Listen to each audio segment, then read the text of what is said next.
Palanga Castle Hill, overgrown with a pine forest, is situated in the same place where today's Birute Park is located. Palanga Fortress stood on the hill in the distant past. In June of 1161, the hill was attacked by Danes, but 1 century later, it again belonged to the Curonians. The old people remember that 2 settlements were situated in the foothill of the mound, and one of them was surrounded with a dike, with a shape of a horseshoe that was made of sand. The beautiful coastal area of the Baltic Sea was a good place for people to live, but they always had to defend themselves against the enemies who used to come here by their boats, sailed in the open waters of the sea.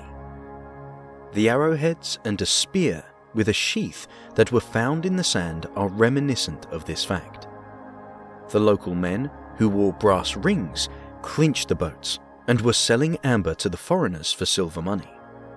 When the local women, who wore brooches with the shape of a horseshoe, did household chores, they twinned yarns on spindles or cooked fish in ceramic bowls and pots.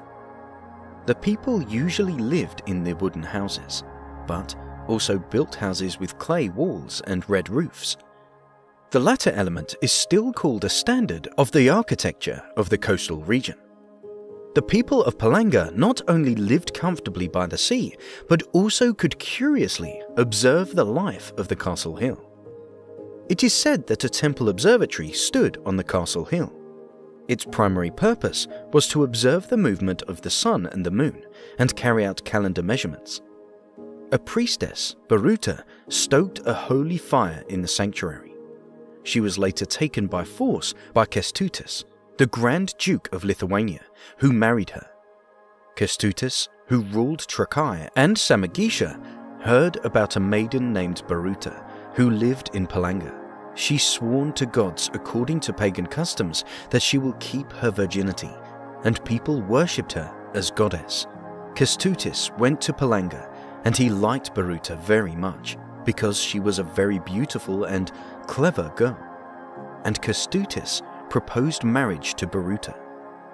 She did not want to agree and refused to marry Kęstutis because she promised her gods that she will keep her virginity until the end of her days.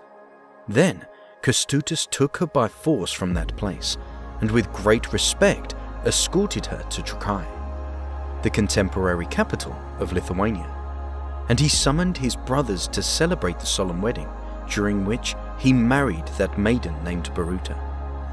No one will ever tell if the priestess was happy or not, living in the marriage with Kęstutis. However, she later returned to her birthplace. It is said that she is buried somewhere on the castle hill. The people remembered with great gratitude the goodness and kindness of that duchess after her death, and worshipped her as goddess. Even when a new religion dominated in Samagiša and the people no longer worshipped pagan gods, the ordinary people continued considering Birute as goddess. After Samagišan baptism in 1413, the old pagan temple was burnt down. A sacred pagan altar of Birute has not survived into the present, and there are no signs that it ever existed. Only a modest sculpture of Birute stands in the foothill of the mound.